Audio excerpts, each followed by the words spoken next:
Bill, thanks for coming back on the show, man. Excited to have you on. How are things going today? It is going as every other day as planned. So I'm very happy. Yes. You're a man of routine. I love it. I am. I'm dangerous. I'm dangerous with that. So for anybody that is unfamiliar with you or your work, would you just give us the shortest of bios and let us know a little bit about you? The shortest of bios. I've been a physical therapist for 35 years now. Started in the fitness industry before that. So that makes me old. And around 2008, started a brick and mortar training facility with a guy named Mike Robertson. You probably know him pretty well. Yeah. And so through that and through the PT practice, I was a clinical instructor for 25 different students. We've had a slew of interns that have gone on to great things. We've got 3 championship rings, I think, in the family, which is really cool. Pretty cool. Most of what I do now is I spend time teaching and involving my model on the Unified Health and Performance Network, and my model's like the explanatory reasoning, decision-making framework that I use. And I teach that to other movement professionals on the network itself, live courses, and we now have self-paced courses that are available on our education platform, education.uhp.network. So that's basically what I do. We'll throw in some, I still do the clinical work, obviously, with our athletes and such. Yes. Yeah. Can we talk about the model real quick? I would just love to hear, and I think I kind of know it, but again, I would love to hear, like you and I have done, I would like to think a fair amount of continuing ed over the years. Yeah. What prompted you to start working on the model and then now make it what it's become? Is that clear enough? Frustration, mostly. Yeah. It was like this constant addition of rules and a lack of the word I constantly use. It's just this lack of coherence and trying to fit things into something versus saying, well, okay, instead of trying to jam everything into something that is like traditional or legacy based. We've always done it this way, therefore we will continue to do it this way. No, I got frustrated because I kept hitting dead ends and I appreciate everything that has come before. Truly. In fact, I fall back on things that, 30 years ago I cast aside because I didn't think they were valuable. And it's like, now I see when and why to use that. Right. So was it maybe a little more than 10 years ago? I just scrapped everything and I started from scratch, and I just literally started from like, okay, what are you made of? All right. How does that behave? All right. If that behaves that way, then there's physical principles that underlie that. And then everything became principle based off of that. And then that requires that you start talking funny and thinking differently. But from a reasoning standpoint, it increases that power because we're dealing with a complex adaptive system. We're talking about humans. Yeah. They're not predictable. We're playing probabilities, and the better that I can understand what those probabilities are, the better decisions that I can make. And so that's why that's why I refer to it as a reasoning and decision-making framework, because it just increases your reasoning power. And so that's why I did it. Because it just, it's like you do well, and then there's circumstances that you bump into that, okay, this doesn't fit. So then there must be some sort of deeper underlying principle that I don't understand. And that's what I've been seeking. Gotcha. And then you've been around, like, since the beginning of all this. And so you've kind of seen the evolution, and you've seen the change in language, and you've seen the evolution of explanation. Yes. And it's not done. Sure. I think personal bias, right? Yeah. It's like I think I'm in a very good place, but it'll change. It's not going to change drastically like it has over the last 10 years, but there'll be little things that refining. Yes. Yeah, yeah. I just say and I always say this, so it's like it evolves, but it's not a changing of the principles. That's the foundation of everything. It's not that will change. It might be an explanation that may evolve, but the framework is pretty solid at this point. So it's like the foundation is strong, and Yes. so I'm very pleased with that. No, that's awesome. Well, one of the things that you and I have talked about, and obviously people always ask, well, like, how did you guys meet? And, I tell them the Alan story and going over to Huh? your house and Huh? you basically putting an ART bomb on me for an hour. And then Yeah. we riff on music for 3 That more hours. it So was 20 years ago. 2005, 6, Yeah, somewhere. it I was a know. We long start time ago. talking numbers and then we do sound old. But, you know, I just think about, okay, you and I have very overlapping backgrounds in a weird way Yeah. because you were a PT, but you Mhm. also enjoyed strength sport. And Yeah. I was a strength guy that got thrown into a rehab world. So I think there's always Right. been this commingling of interest. Yeah. Talk to me about return to play a little bit. And I would love to hear it because this is something that we obviously collaborate on quite a bit, Sure. from short term, hey, ankle sprain, all the way up to longer term, Post-surgical. foundationally for you, when you're starting with somebody, like what are your principles? When you're taking somebody on, what are the first things you're thinking about when somebody is injured and we have to get them back onto a field, court, or pitch? Yeah. Well, we wanna understand kinda what happened, right? It's Hmm. like, do we have like an acute resolving injury? Do we have a chronicity kind of a situation? Do we deal with a post-surgical where, okay, now the constraints, like, have really changed? And Yes. and and so we wanna have a grasp of that, but ultimately, what we're gonna try to determine is how does this athlete solve the problems that they have to solve in whatever context that they perform, whether it be like a field athlete, court athlete, somebody that does a discrete event kind of thing. We wanna make sure that we understand that because what we're ultimately going to try to figure out is like, okay, how do they do what they do?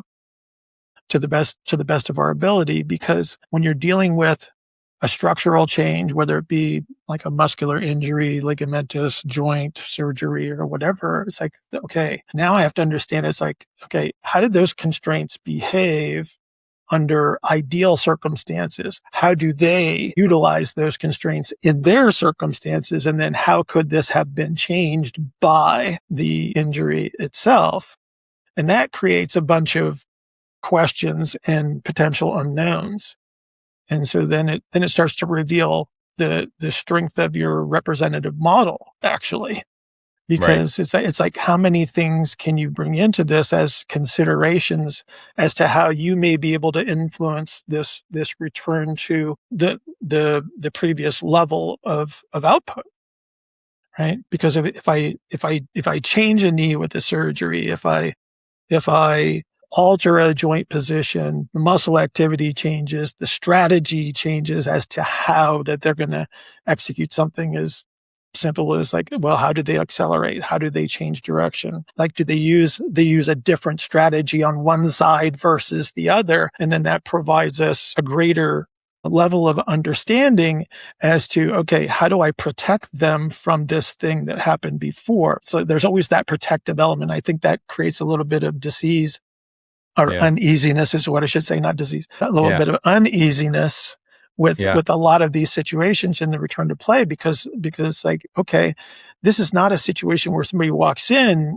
that is apparently healthy and all I have to do is create the conditioning process. Right. Right. Now I Right. have this like it's like, "Oh, what if I do something that I would do with someone that is apparently healthy, and I do that same thing with this person, but because of the movement strategies that they use, I'm actually increasing the load, where I Yes. don't want it." So, I don't know, I'll Yes. just come up with, like, a random example of, say, like, a foot fracture. Yep. Let's just say somebody had a foot fracture and and we have a foot shape to consider. We have do they have the capacity to decelerate? How does this affect upstream? So if I have a foot shape, there's going to be a proximal behavior that I would need to consider, but I also have top-down elements that are driving towards the foot. And if I don't have a way to make those connections, then my decisions are moving past this hypothesis to like more and more guess, right? Like hypothesis is still a guess, right? Because we're always making our best guess, but our guesses need to get better. And then the strength of your model allows you to make better decisions in that circumstance. And so if you lay the sequentially, it's like identify the strategy that they're already using. So that's going to be the measures that we take, the complex tests that we would do. And you say, okay, here are the outputs. So that's like your performance-based testing or outputs. And then here is the movement strategy that you're using under this circumstances. Like, how does this influence the behavior of any segment of the body, any joint, any muscle activity, right? And then what would be a way that I can influence that to reduce load on the previously overloaded structure? In an injury standpoint, how can I alleviate stress or distribute stress would be the way that I would probably want to put it. It's like when we're talking about like the foot thing, it's like there are foot shapes that will magnify load in certain areas of the foot. And it's like, okay, can I influence that in such a way that I now have a foot that was designed to project me forward very quickly, but doesn't decelerate well? It's like, well, can I then create the mechanical element that allows this person to distribute stress versus producing a focal load that may have been an influence on the initial injury? Yep. Oh my gosh, that's so good. Yeah, I think one of the things that you and I kind of universally agree on is, hey, whenever we bring somebody in, we got to rehab like the affected segment, right? But it's this also like 30,000-foot view of, okay, but that doesn't happen in isolation. I don't know why I was thinking about this because I've had a couple like random high school kids and they're like, oh, I have this right ankle thing and it's chronic. And you remember the old research? It's like, oh yeah, well the ankle and the glute med, It's like, Right. okay, well, what if the glute med was the actual problem, in the first Right. place? Or like looking at things more systemically. And I think Right. that's one of the things that I love about your thought process and your approach is, all right, well, hey, maybe doing all those bench presses, which you would think is benign, right? Like, oh, we're training upper body, but maybe that's actually negatively impacting your lower extremity performance. Okay. I just had a scenario come up on a consult. Yeah. With this exact same thing. It's like there was a situation where they were trying to improve the capacity of a knee to bend and acquire hip internal rotation. Mm-hmm. And they said, well, we've been avoiding the lower body stuff. And it's like, we're still training upper body. It's like, well, what are you doing? And it's like, oh, okay. So they're performing a lot of these heavily loaded upper body activities thinking no consequence. Right. Right. Right. But now it's like, okay, so to produce the higher force in the upper body, now I have to constrain the system to such a degree that it makes the internal rotation in the lower extremities that much more difficult to recapture. And not seeing the connected behaviors. It's like, okay, all this force production that you're developing by just driving upper body is actually the interference to what you're trying to reacquire. It's like, so you need to manage that. You need to potentially ramp that down, reduce volume, however you see fit into that circumstances. It's like, okay, now I can take away one of those elements of interference and then start to reacquire what I think is the necessary protective element in the lower extremity. Yeah. I don't know. I just know that's something that, I don't know if you maybe always thought that way, but I've definitely seen that progression in recent years where it's like, hey man, we need to put force into the ground, but we need to be able to get that wave to go all the way back up too. Correct. Right. And when you're squeezing so hard up top, I just wonder like how many of these like knee things, foot things that we see are like, how much of this is driving some of that? Well, this is what I was referencing before. This is like the bottom up influences versus the top down influences, because it goes in both directions. It's like, okay, for me to decelerate, I need to be able to absorb energy. For me to propel myself forward, I need to project that energy into the ground. And one of them is bottom up, and one of them is top down. And then those are associated with certain shapes and positions of, in this case, we're thinking about like changes of direction or whatever. It's like I have to be able to acquire a foot position and a knee position and a hip position and a pelvis shape that actually allow me to decelerate. And it's like you think about like a lateral ankle sprain or something like that. It's like that is a position that did not allow me to decelerate. And so then the force goes through the ankle medial to lateral. I get this huge expansion laterally through the ankle. And then there's my ligament sprain, right? Yep. And it's like, okay, so if that same foot and that same lower extremity and that same hip are I'm going to try to bring that person back. It's like, I better be able to reacquire the capacity to internally rotate, capture the foot position, capture the knee, et cetera, on up. But see, now we can make this connection. When, you brought up the relationship between like ankle and hip and stuff. It's like they're not wrong. Their interpretation based on the representative model is the point of confusion, because there will be a shape or a position where if I would try to measure a muscle force in a certain position, and I can make anybody's hip appear to be weak, right? Just by position, because you've altered the force producing capability temporarily of that muscle. So these research studies aren't necessarily wrong. It's just how it's interpreted when they just look at some sort of vague notion of strength or force production, and not accounting for the shape and the position in which that test was done, right?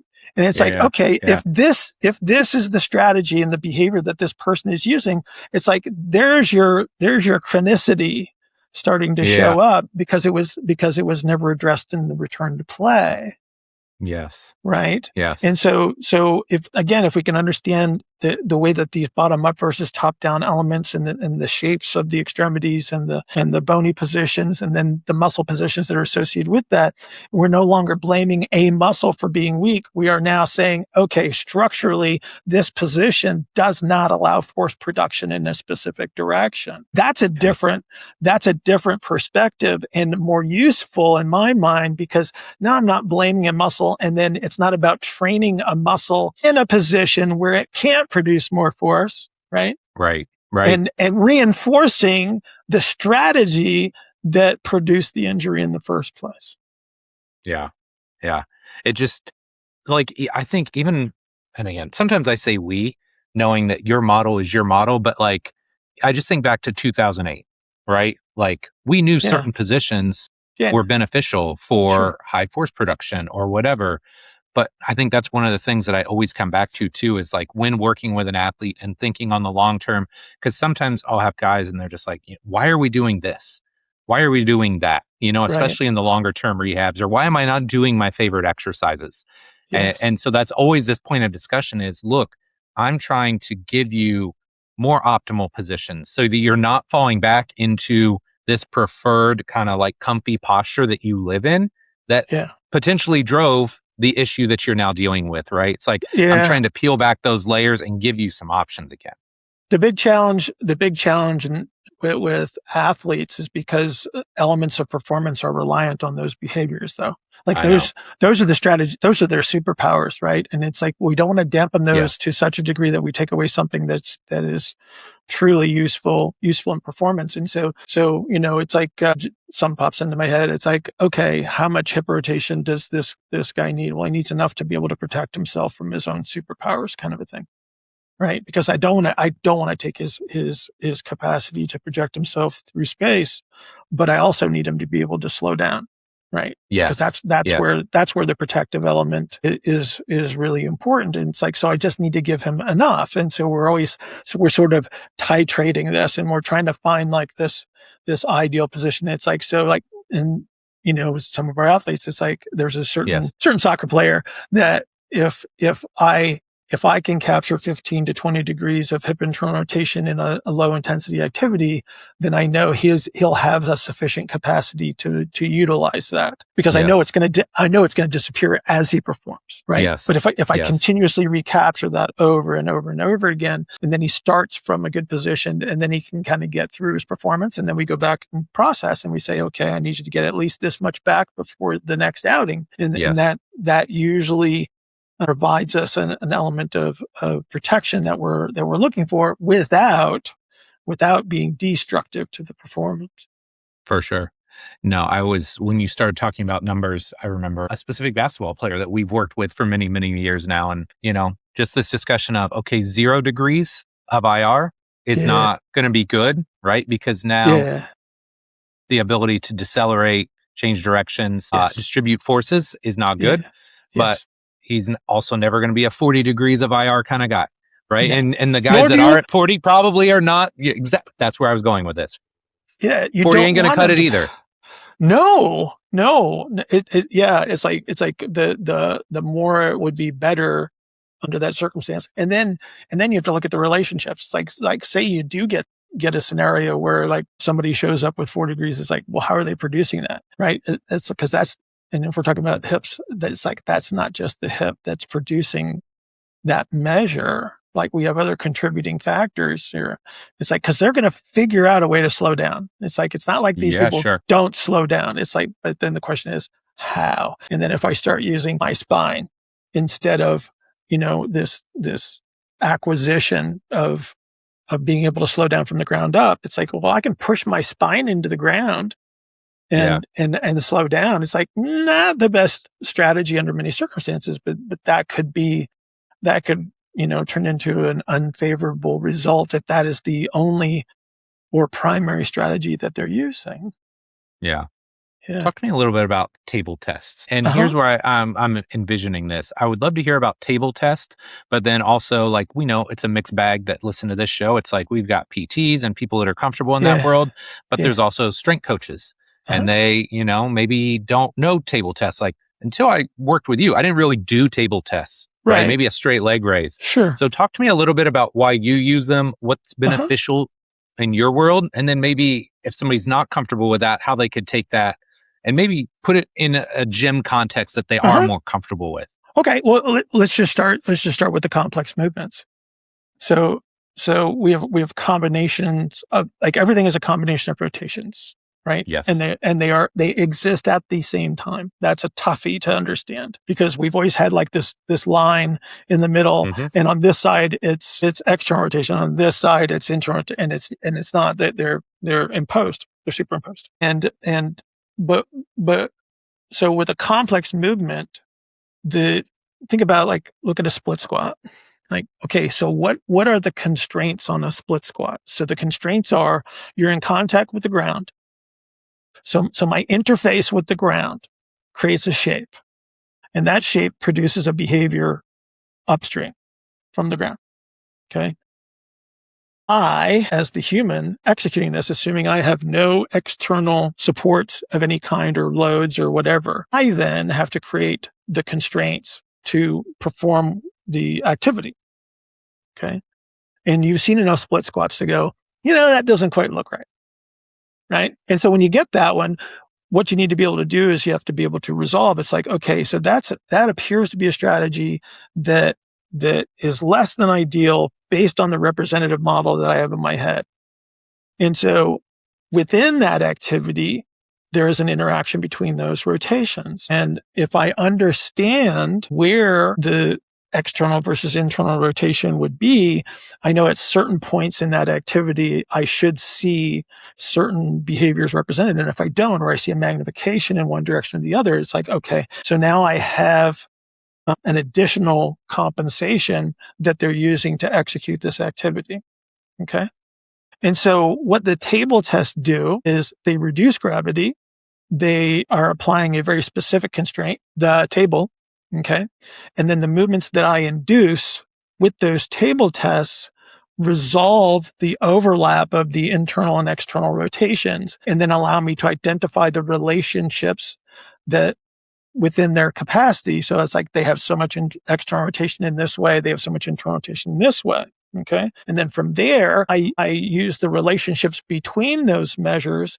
And then that allows me to determine how those rotations were interacting during the complex movement.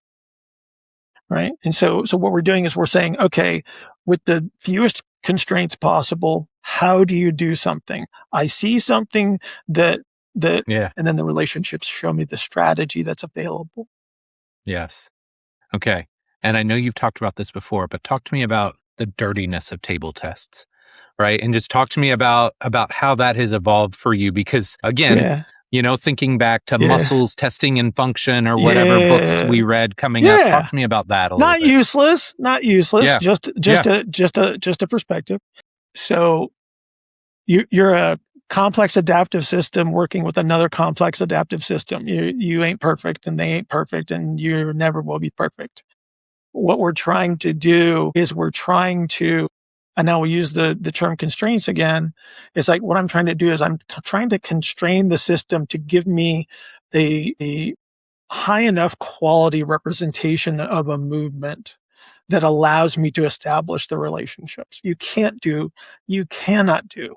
a perfect table test, right? But we can alter the way that, and you've been through the assessment course. Yeah. And so you know that I am now very particular about execution Yes. because I wanted to eliminate the dirt as much as Yes. possible. I still Yep. know that you cannot execute a perfect test. But the way that I do it, like you put your hand in the wrong position as you're executing and you reduce the constraint of the measure. And now you're measuring multiple things and you won't be able to tell what the influence is. Right. Right. It's like Right.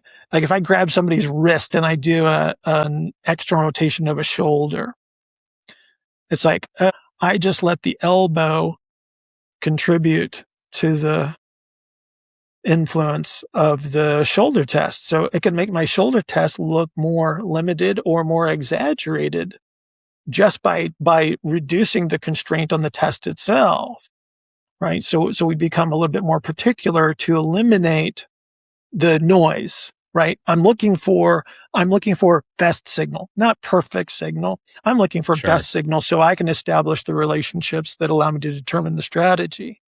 Right. But again, if I'm lackadaisical about how I execute something or I don't attend to think about like in any shoulder test, it's like if you're not attending to the proximal behaviors and I just crank the shoulder until I make it stop. And I got somebody that, exaggerates the spinal component of the measure. It's like, well, that appears to be a quote unquote normal shoulder measure when the reality is like if I'd attended to the rest of the system as I'm executing the test, I would have recognized the compensation that's contributing to Right. that measure. Right. Right. So yeah, they're all dirty. But we can reduce it. We can reduce it by being a little bit more attentive as to how we execute. But nobody's perfect. I don't want to ever seem that way because No. I know I can't take a perfect test in any way, Yeah. shape, or form. Yeah. It's just interesting because, you know, obviously, as we've introduced the force plates into the gym, one of the things that they're very adamant on, and rightfully so, is how you cue even a counter movement jump test, right? Because there is literature out there that shows if you say jump as high and as fast as you can versus jump as fast and as high as you can, you're using the exact same words in a different order, and that Right. will change how the test is executed. Sure. So, same thing Sure. for you when you're in the Same purple room, right? principle. Same Yeah. principle. So Absolutely. you've got to be consistent. You're trying to control the environment to produce an output, right? Yes. And especially when you're talking, you're not trying to produce lower force, right? Yeah. Right. It's like, Right. so if there's evidence that points us towards, okay, this has been like, these are the best words so far, right? Right. Because Right. there could be a study, that comes out next month that says, imagine that you're trying to grab $100 bill that's attached to the ceiling, and that works better than jump as high and as fast, right? Right. And so then the next thing you know, it's like now everybody's got to kind of change their terminology, right? But the Yeah. principle's the same. Yeah. So again, I think I kind of know your answer here, but I'm really interested because again, we've crossed paths on so many people over the years. Sure. And I think I've kind of got this framework and like series of steps I want somebody to go through, but I would love to hear when we're collaborating on somebody, Uh-huh. right? Yeah. And somebody is in the purple room with you. Like, what is your goal in that 45 minutes to an hour, right? And I realize that can be different across people, Sure. but like, what's your overarching goal when somebody comes into you and after that hour, what do you want to be able to say? I'll have to frame it as in most circumstances, right? I'm totally fine with that. In most circumstances. In most circumstances, step one is what I would, mix down is like I'm trying to identify what movement options are available, Okay. right? And Yep. and so so this is their movement strategy, right? I want to find out. It's like, okay, given whatever activity that I ask you to do, I understand what elements of movement are contained within, say, a complex movement or whatever, and I want to know how you can do that, right? That's step one. So this is like, well, what do they bring into the purple room, right? And then it's like, okay, is there anything here that I could foresee as being interference? So typically you say, hey, can you take a look at so and so? Here's what I'm seeing, right? And so that kind of helps me Hmm. a little bit too, because then I can identify. It's like, okay, so given this strategy, given the desired outcome, it's like, okay, what's the gap between those two? So I got a point A and I got a point B, right? And then so based on the current strategy, how can I influence the movement capabilities of this person to allow point B, right? Yes. And Yeah. so we establish what they do. We say, here's how I would like it to be, under the circumstances. And then what do I need to do to close that gap? So that's the process. And it's a Mhm. gross oversimplification, but For sure. that's generally what we're saying. But it also offers a frame of reference of how easily someone changes, Yeah. Yeah. which can be a good thing or a not so good thing, Yes. right? It's like, because there'll be elements that can change very, very quickly. And obviously we've seen the longer term, months kind of Yeah. stuff that you have to go through in certain circumstances. But it's like, that the easier someone changes, that means the easier someone changes, which means that, yeah, we can recapture, these elements that we think might be protective or necessary in performance, but it also might be harder for them to hold on to. Yes. Right. So I don't mind an Yes. easy day. I don't mind an easy day, right? Right. Where everything goes really, really well. But then you have to be careful because if you try to progress them too quickly, then they don't consolidate the changes. And then it becomes harder and harder to manage, because then Yes. you come in, they go, great change, way to go. All right, go train. And then next thing you know, you're doing the same thing over and over again. Right. Right. Yeah. It's okay. It's just interesting hearing you explain that because that's kind of how I think of it is like somebody moves in or goes into your room, right? And they have maybe certain movement limitations or strategies that we would define Yeah. as maybe not optimal, Yeah. right? Based on what we're Correct. looking for. Right. And so I feel like when they come out, they're hopefully in a better spot, right? And 99% of the time they are. And then I always think of it as, okay, well, now that I have this person, it's like, hey, how do I build fitness? And we can just put that in air quotes because that can mean a Right. lot of things. But Right. how do I continue to build fitness, layer movement strategy or a more optimal movement strategy on top of that without undoing all of the work that you just did? Yeah. Right. And so that's Yeah. how we kind of create this like progressive forward momentum Yeah. versus, and again, I'm sure I'm not perfect either. Right. And I'm sure there's Right. exercise you would see that are like, oh, I wish you wouldn't do that. But when you think about it, it's like that's the goal. Right. So when they see you again, hopefully they're in a better spot. And it's this Right. progressive forward kind of But approach. here's what most people don't ever see between you and I. It's the conversation after, Yeah. Yeah. right? It's like Yes. okay, so So here's the findings, here's the change. And then it's always like, and I don't think I spend a whole lot of time telling you what to do. I usually tell you what to avoid right now. Yes. Yes. Right. Knowing full well that we might need to progress them to where they were intended to go. Yes. Right. Yeah. It's like, okay, let's put the kibosh on this for a moment. Let's focus on this element. Right. Yep. And then, so this is the same thing that I was talking about before about being able to consolidate the change, because no matter what you like, the minute you start adding resistance, you're adding a challenge to them where the load becomes the constraint. They need to be able to manage their own constraints against that load. Right. And so it's the same principle, just in a different context. And so then, but this also guides intensity, this guides position, and this guides your exercise selection. And if I can just put in a little plug, that's what the next course is. So the programming and interventions course coming up in the fall is guided towards that. And it's the front end, if you will. It's the health element of the programming and interventions. And so, if we look at this in combination, it's like, okay, so my job is to identify the strategy, make an effective change, determine how that change can be consolidated into the next context. And then your job is to then execute and make sure that behavior then becomes consolidated before the next phase. Yes. Because if we try to go too fast, it's like, then we're back to point A again, which is what we want to try to avoid. Yeah. Well, and I've not seen the course, but I will plug it as well. I'm sure it's going to be great. But like part of that too is it'll be in the fall. It'll be in the fall. Mm-hmm. But part of that is a lot of times I think people get limited and they don't think about like, okay, well, I can't do this. Well, yeah, but can you regress it back in a way that helps them better manage gravity or momentum or speed or external load? Like there's so many ways that you can create better exercises. Again, if you kind of understand the principles of movement, right. Because like the thing you have to understand about load, it is now part of them. Yes. No matter how you like, put a kettlebell in somebody's hand, put dumbbells in somebody's hand, put a bar on somebody's back, load a cable, right? Yeah. That is now part of them. Yes. And they will behave in response to it.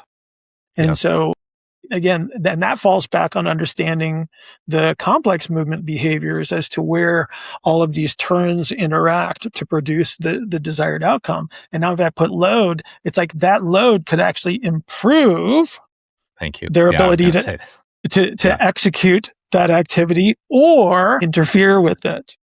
Yes. Right. Where you would start to see the compensatory behaviors show up. And and this is, I think this is one of the hardest things with athletes, because they don't give a rat's patootie about how, that's our job. And so then, it's like, now this is the communication gap, right? This is like, okay, so when you do this, I need you to be able to put your foot here, execute this. It's like, don't just think about pushing this thing. It's like hold this position as you do something, right? Right. And because they'd rather go kick a soccer ball or shoot hoops or whatever, right? Right. And it's like, but that's why it's important in your understanding when you're constructing any activity. It's like, okay, there are certain behaviors that are going to be a result of this. It could be the ideal result if I have enough of those things accounted for, and if I don't, then there are consequences. And it's like the thing you don't want to do is reinforce something that was not your intention. Yeah. Well, I think that's one of the things that people have universally recognized when they've worked with us is like, wow, I feel like we're doing a lot of the things that I've done before, but it's a little bit different, or it's cued a little bit differently. And they're like, and I feel the results, right? So I think so often people just assume that we don't want to load or we don't want to train people hard. It's like, no, we want all those things, but in an environment and with the appropriate constraints so they can do it in a way that actually helps them on the court versus potentially harming them or making them feel crummy. Our control over the environment has a very strong influence in the outcomes. Yes. We've worked very hard to create a very specific type of environment that allows these outcomes to arise. So for sure. That's helpful because there are situations where I know that coaches are just overwhelmed just with sheer numbers, Yes, for sure. and while, it increases the difficulty, there are things that you can do to better manage, but again, it's like sometimes it's just it's a numbers game. It is really hard. These are not easy jobs on any level. My hat is off to anybody that steps into the industry and really, really wants to do good work, because it's hard. Yes. Yeah. Okay. I got one more question and then we'll put a pin in this. So again, let's go back to the 2000s, right? ART and MOBs and all that good stuff. And then, breathing and resets and then, exercises. And now I feel like you are very full circle with this, right? And I know part of that is just your evolution of your model, right? And where things fit. But can we talk about that? Because I do feel like there was maybe a point where it was very like, hey, I want you to be able to do these things, right? And like, hey, I want you to do this exercise and get the result.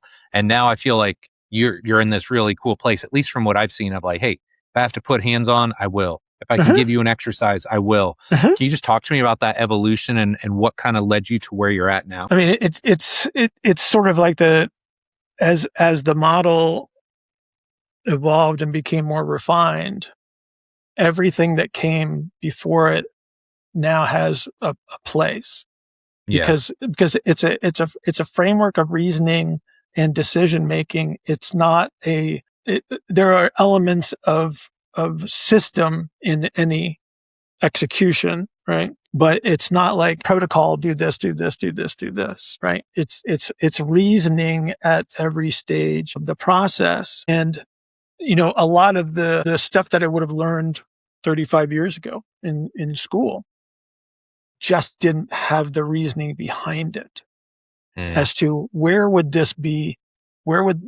one technique be best executed and in what circumstance. Because it was, and to their credit, they did the best that they could with what they had at the time. Right. Because they had to teach so much stuff in a very small window. Right. Sure. And so you're sort of left hanging, and they say, oh, don't worry, you'll learn as you go. Right. And that is also very difficult to do, because again, everybody's trying to fit stuff into a certain type of a representation. But there's a clarity in the reasoning as to when something would be ideal, because not only does the model give you a representation of the human, it is like, if I do this to you, what happens? Because they're physical they're physical principles. They're universal. They're universal. Like, they're absolute. These are absolute. It's like, they're not just human stuff. They're like physics stuff. Right. Right. Yeah. Yeah. And so that's the evolution. And it's like, some people had great stuff to offer, just a bad representation as to application. Right. And so it's like, and then you get stuff from all over the place. It's like, you'll see like yoga positions or Tai Chi or, other martial arts, and some of the stuff you pick up from the people that you work with, and you go, oh, I could use that in this circumstance, because the representation that I have about what you're doing, when it would be applied, is now much more clear. And so, it's like, it's kind of a cool place to be. There's always like I said, the uneasiness, when you're working in a complex scenario, because it's not predictive. You're still playing poker. Yeah, for sure. You're always playing poker in that circumstance. And, but it also, like, even when you fail, which everybody does, even when you fail, you have a stronger reasoning capability to say, okay, here's what I did. Here's was the intention. Here's what happened. Now I can make the connections. Like, if I would have done this, would have most likely had a different outcome. And then through process, that's how you progressively resolve. And then your recognition of these behaviors improves. And then that shortens the window. So you're not just throwing like 6 things at somebody and hoping that something works, right? There is a reasoning process behind everything that you do, from the exercise selection to how that exercise is executed for this person in that circumstance. Yeah. Yeah. Yeah. I It's just just always it's remember. just refinement, really. Yeah. Yeah. And I think you said this before, but like part of it is like demonstrating the ability to get a result, at the end of Yeah. the day, I do think that's important, right? In your world and especially in mine, it's like when somebody comes Yeah. out after their first workout, like kind of I'm known for helping people feel good. So you better feel good after that first Yeah. workout, Yeah. because there is It's an like element of buy-in that helps. oh, there you hit the nail on the head. It's like you always get that question from people, like especially when they're starting like their business or something like that. They go, "How do you Right. get buy-in?" It's like, well, show a favorable result. It's like Right. that's Right. like you can talk to your blue in the face, right? But you need to execute, and you need to show someone, because the best evidence for changing a perspective is getting them to realize it, right? Yes. Because that's their decision. It's like you're not going to convince anyone of anything, because they have Right. already made their decisions based on their previous experiences. It's like you show them something that provides a favorable result from their perspective. It's like you've got a friend for life, Yeah. Absolutely. right? And I love it. Yeah. a marketer, Yeah, right? that's true too. Yeah. That's one thing we are never good at. Well, the word. Okay, I take that back. Hey, Pause. The word we of have. mouth marketing I was was just elite. gonna say we have The like the word of mouth strongest. marketing was elite. Yeah. We have the strongest word of mouth marketing on the planet, man. I mean, come Yeah. on. That's very fair. Yeah. That's very fair. Yeah. Bill, where can people find out more about you, the model, the network, all of those things? Okay. So most of the work is at uhp.network. Our education platform, which has 2 self-paced courses on it right now, which is the Principles and Concepts course. So Principles and Concepts, remember like the intensive, what used to Yeah. be the only way to learn this, right? Yes. Yes. Now we've obviously got the network and everything like that. And so the Principles and Concepts took like the entire first day of the intensive and broke it down into absorbable chunks. And so that's Okay. that's the foundational course. Like that lays out a lot of the whys that underlie the model, and some of the hows actually, but it gives you an understanding of why I talk funny and why I say things a certain way. And then the assessment course, which you have Yes. been through, is determining the what. So this is like, so when we were talking about table tests and complex movements, it's like this is how you learn to identify what strategy that you're actually observing. Like, am I seeing compensatory movement? Am I establishing relative motion in the system? Do I have a system that can slow down? Is this system only speeding up? That kind of thing, right? So this Yep. Yep. this is, and again, even if you don't do table tests, Yeah. understanding them gives you so much power.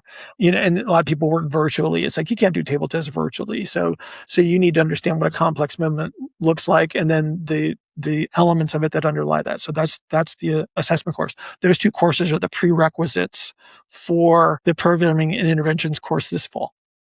Yep. And so if people want to come to the programming interventions, I suggest you get on your horse and get through those prereqs. But the network is where most of the good stuff happens. And like I said, education.uhp.network is where you're going to find those courses. If you're trying to make a comeback, so to speak, to exercise program, we got Recon U. So it's RECONU.co.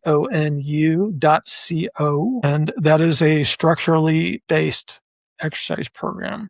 So you answer a couple questions, determines what path would be most ideal under the circumstances. And so that, again, that provides that side. And then you get exposed to a lot of the elements that we've already discussed today, and it takes you all the way through the process and going back to the gym. So we've got people that are just concerned about movement. They can follow a certain path. We got people that want to get back to the gym. They can follow a certain path. We've got people that want to go back to sport. And then there's a pathway for that as well. Very cool. Yeah. So, I mean, you've got something for everybody, right? If you want the education, it's there. You want the training, it's there. It's good. We try. It's good. We try. Yeah. It's I love it. going very well. Yeah. Well, I'll make sure I get links to those in the show notes. So if you're interested in following Bill's work or just getting that body right, definitely check those out. Bill, man, thank you, brother. This was great. I had a great time.